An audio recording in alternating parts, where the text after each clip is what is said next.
Hello everyone welcome to my channel. ఈ రోజు video ఏంటంటే పిల్లలకి ఎంతో హెల్దీ ఎంతో టేస్టీ అయిన రాగి లడ్డు అండి.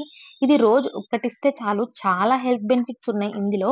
పిల్లలు రాగి జావా అలా తాగకపోతే రాగి పిండితో ఇలా లడ్డు చేసి ఇవ్వండి, ఇష్టంగా తింటారు. దీని ప్రాసెస్ కూడా చాలా సింపుల్ గానే ఉంటుంది.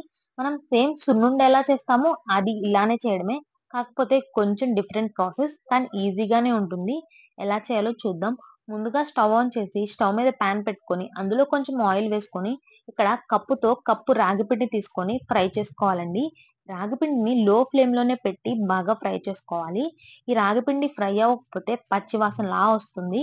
అలా వస్తే లడ్డు కూడా పచ్చి పచ్చిగా తగులుతుంది. కాబట్టి కొంచెం టైం పట్టినా మనం లో ఫ్లేమ్ లోనే పెట్టుకొని ఈ రాగిపిండిని బాగా ఫ్రై చేసుకోవాలి. అప్పుడే లడ్డు టేస్ట్ అనేది చాలా బాగుంటుంది. చూడండి ఇక్కడ మనం ఇది రాగిపిండి ఏగే కొద్దిగా కొంచెం కలర్ చేంజ్ అవుతుంది. మనం సేమ్ మినుములు ఏపేటప్పుడు ఎలా అయితే స్మెల్ వస్తుందో అలా వస్తుంది. ఇలా కలర్ చేంజ్ అయ్యి మంచి స్మెల్ వచ్చే వరకు వేయించుకోవాలి. చూడండి ఇక్కడ నాకు రాగిపిండి ఏగిపోయింది. ఇలా ఏగాక పక్కన పెట్టేసుకోవాలి. ఇప్పుడు అదే పాన్ లోకి మనం కప్పుకి హాఫ్ కప్ బెల్లం అండి. ఇక్కడ నేను కప్పున్నర రాగిపిండి తీసుకున్నాను కాబట్టి ముప్పావు కప్ వరకు బెల్లం తీసుకున్నాను. ఈ బెల్లాన్ని కూడా ఇలాగే కొంచెం వాటర్ వేసుకొని కరిగించుకోవాలి. ఇది పాకం ఏం రావసరం లేదండి. జస్ట్ బెల్లం కరిగితే సరిపోతుంది. ఎందుకంటే మనం సున్నుండల్లాగా బెల్లాన్ని డైరెక్ట్ గా మిక్సీ వేసి లడ్డు చేస్తే రాదు దీనికి. కాబట్టి ఇలా కరిగించి పోసుకోవాలి బెల్లాన్ని. చూడండి ఇలా బెల్లం కరిగిపోయి ఒక పొంగొస్తే చాలు. అంతే అండి. ఇలా బెల్లం కరిగిపోగానే స్టవ్ ఆఫ్ చేసి దీన్ని కూడా పక్కన పెట్టేసుకోవాలి. ఇప్పుడు మనం రాగిపిండి ముందుగా ఫ్రై చేసుకున్న రాగిపిండి ఉంది కదా, ఇప్పుడు ఇందులోకి కొంచెం డ్రై ఫ్రూట్స్ కూడా నెయ్యిలో వేయించుకొని వేసుకుంటే టేస్ట్ అయితే చాలా బాగుంటుంది. ఇక్కడ నేను వేయించి పెట్టుకున్నాను.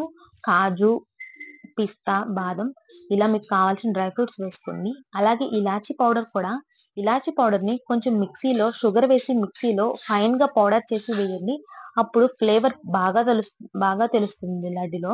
ఇలా ఈ మొత్తాన్ని కలిపేసుకున్నాక ఇప్పుడు మనం ముందుగా కరిగించిన బెల్లం ఉంది కదా, ఆ బెల్లాన్ని కూడా ఇందులో వేసేసుకోవాలండి. ఆ బెల్లం కూడా పోసేసుకొని ఫస్ట్ అయితే వేడిగా ఉంటుంది కాబట్టి స్పూన్ తో కలుపుకోండి మొత్తాన్ని. మెయిన్ ఏంటంటే ఈ రాగి లడ్డుకి వేడిగా ఉన్నప్పుడే లడ్డు చుట్టేయాలండి. అంతే అండి. వేడి వేడిగా ఉన్నప్పుడే లడ్డు చుట్టేసుకోవాలి. చూడండి ఇలా స్పూన్ తో మొత్తం కలిపాక వేడిగా ఉన్నప్పుడే కొంచెం చన్నీళ్లు పెట్టుకొని ఇలా లడ్డు చుట్టేసుకుంటూ ఉండాలి. ఇది చల్లారిపోయే కొద్దికి పొడిగా అయిపోతుంది పిండి. లడ్డు చేయడానికి అస్సలు రాదు. కావాలంటే మీరు కొంచెం కాచి చల్లార్చిన పాలు వేసుకుంటూ లడ్డు చేయండి. ఎక్కువ వేయకండి. మళ్ళీ ఎక్కువ వేసారంటే పిండి లూజ్ అయిపోతుంది. చూడండి ఇక్కడ వేడిగా ఉన్నప్పుడే ఇలా లడ్డు చుట్టేసుకోవాలి. చల్లారిపోయిందంటే మనకి లడ్డు చేయడానికి అస్సలు రాదు. చూడండి ఎంత బాగా వచ్చిందో లడ్డు. టేస్ట్ కూడా చాలా బాగుంటుందండి. నెయ్యి ఫ్లేవర్ తెలుస్తూ అది డ్రై ఫ్రూట్స్ వేసాం కదా, ఆ డ్రై ఫ్రూట్స్ పిల్లలైతే చాలా ఇష్టంగా తిన్నారు. మా వాళ్ళైతే ఇష్టంగా తిన్నారు. మళ్ళీ మళ్ళీ చేయమని అడుగుతున్నారండి. మీరు కూడా డెఫినెట్ గా ట్రై చేయండి. చూడండి ఇక్కడ నేను వేడిగా ఉందని పిండి నా చేయి కాలిపోతుందని మా వారు కూడా నాకు హెల్ప్ చేస్తున్నారు లడ్డు చేయడానికి. ఇలా ఇద్దరం కలిసి వేడిగా ఉన్నప్పుడే లడ్డూలు చుట్టేసాం. వీడియోని లైక్ చేయమని చెప్తున్నారు. చూడండి ఇలా మొత్తం చుట్టేసుకున్నామండి. కావాలంటే మీరు చెప్పాను కదా, కొంచెం కాచి చల్లార్చిన పాలు వేసుకుంటూ లడ్డూలు చేసుకోవాలి అని చెప్పేసి. మొత్తంగా ఫైనల్ గా అయితే మొత్తం చేశాను. ఫస్ట్ టైం కదా అని కొంచెం క్వాంటిటీతోనే చేశాను. టేస్ట్ అయితే బాగా వచ్చింది. వీడియో నచ్చిందా? నచ్చితే లైక్ చేసి సబ్స్క్రైబ్ చేసుకోవడం మాత్రం మర్చిపోవద్దు.